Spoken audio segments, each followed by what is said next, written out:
بسم الله الرحمن الرحيم والحمد لله رب العالمين وصلى الله وسلم على سيدنا محمد النبي الأمي وعلى آله وأصحابه أجمعين. اللهم علمنا ما ينفعنا وانفعنا بما علمتنا وزدنا علما نافعا يا كريم. أما بعد فنكمل في كتابنا نور الإيضاح للشيخ Abul Hassan Ash-Shurunbulali, rahimahullah ta'ala.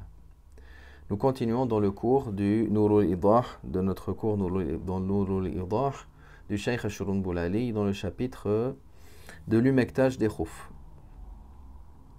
فوصلنا إلى قوله مدة المسح عليهما. Nous sommes arrivés à la parole de l'auteur, rahimahullah, qui dit la durée de l'humectage des khouf. C'est-à-dire, une fois que la personne a fait le wudu, une fois que la personne a chaussé ses bottines, et qu'on a dit la condition est que les bottines aient été mises après avoir lavé les pieds, même si c'est avant d'avoir complété le wudu, mais avec la condition qu'il n'ait pas eu un annulatif du wudu avant d'avoir fini de compléter le wudu. فقال ويمسح المقيم يوما وليلة والمسافر ثلاثة أيام ولياليها. La durée qui permet d'humecter le khouf, pour le résident, 1 jour et 1 nuit, pour le voyageur, 3 jours et 3 nuits. Ça veut dire que lorsque la personne a fait sa petite ablution et que ensuite elle chausse ses bottines, depuis quand depuis quand va-t-elle compter cette durée-là de 1 jour et 1 nuit ou de 3 jours et 3 nuits pour le voyageur?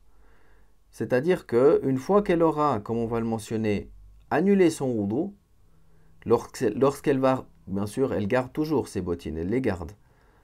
Parce que les enlever, ça annule la permission de l'humectage sur le khouf. La personne garde ses bottines, elle veut maintenant refaire le wudu, elle refait le wudu, et à la place d'enlever ses bottines et de laver les pieds, elle humecte maintenant ses bottines.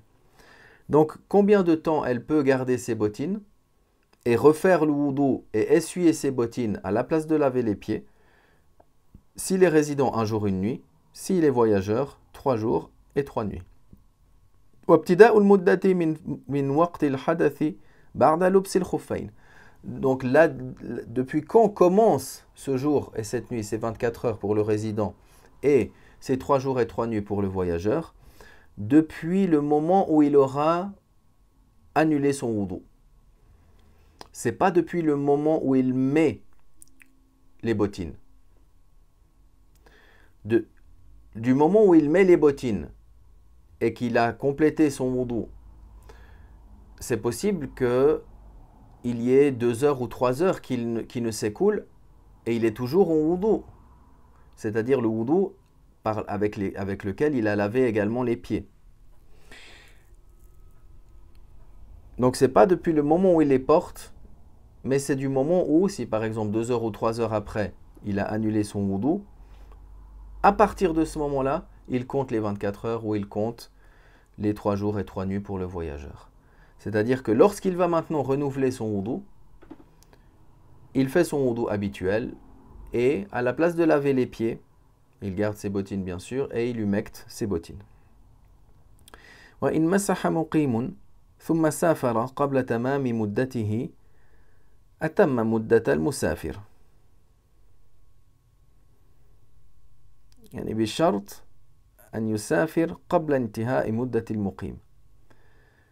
S'il était résident et il a porté les khouf, il a porté les bottines, et que ensuite il voyage,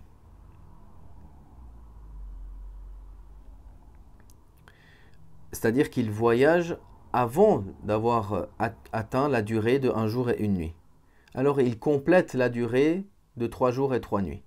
C'est-à-dire depuis, comme on a vu, depuis le moment où le wudu a été annulé, alors ce n'est plus 1 jour et 1 nuit, mais il va compléter jusqu'à 3 jours, 3 nuits, toujours depuis le premier moment où il a annulé le wudu. Et cela à condition bien sûr qu'il ait été voyageur avant qu'il complète ce jour et cette nuit-là. وإن أقام المسافر بعدما مسح يوما وليلة نزعه وإلا يتم يوما وليلة. Maintenant, si le voyageur, il est devenu résident, par exemple le voyageur, il est rentré chez lui, il est rentré dans la ville. Alors, s'il est rentré dans la ville et qu'il n'avait pas encore le temps de un jour et une nuit qui s'est écoulé depuis l'humectage sur les khoufs, alors il va compléter à un jour et une nuit. C'est-à-dire il ne va pas aller jusqu'à 3 jours. Par exemple, il est voyageur et à un moment donné, il fait le wudu et il met les khoufs. Puis après, il rompt sa petite ablution, il annule son wudu. Après s'écoule 20 heures par exemple, et il rentre chez lui, il devient résident. Alors il ne s'est pas encore écoulé les 24 heures. Donc si les 24 heures ne sont pas encore écoulées, il complète jusqu'à 24 heures seulement, pas 3 jours et 3 nuits. Alors que s'il avait dépassé le temps des 24 heures, alors il enlève les khoufs. Il doit enlever les khoufs et qu'est-ce qu'il fait? Il doit laver les pieds. Parce que si la personne a fait le wudu et a mis les khoufs, ensuite il a annulé sa petite ablution et il refait un wudu, et maintenant il essuie, il humecte les khoufs, et qu'il n'a pas encore de nouveau annulé ce wudu, si maintenant il enlève les khoufs, l'humectage sur le khouf est annulé. Mais lui, il n'a pas encore annulé son wudu. Donc, le lavage du visage qu'il a fait est toujours valable, le lavage des mains jusqu'au coude est toujours valable, l'humectage de la tête est valable, mais il doit maintenant laver ses pieds.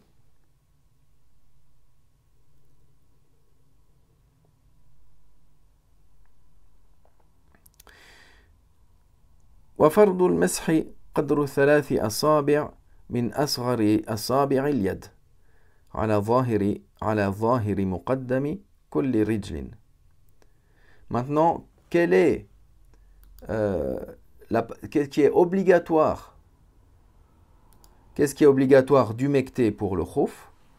Alors la partie qu'il est un devoir d'humecter, c'est l'équivalent de 3 des plus petits doigts de la main.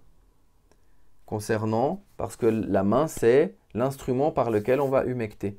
Donc, au minimum, l'équivalent de 3 doigts, des 3 petits doigts de la main, sur la partie supérieure du khouf, sur la partie apparente, ou la partie dessus, c'est la partie intérieure, batin, ici, al-zahir, la partie extérieure, ici. Donc, avec le minimum, avec 3 doigts, des plus petits doigts de la main sur le dessus. وسننه مد الأصابع مد الأصابع مفرجة من رؤوس الأصابع القدم إلى الساق. La manière qui est sunna, c'est le fait de tendre les doigts et de passer depuis le bout des doigts jusque, si on prend la cheville comme ça, jusque à la jambe, jusqu'aux chevilles. Donc c'est cette manière-là, avec tous les doigts un peu écartés, on va essuyer et passer la main mouillée pour humecter donc ces khoufs.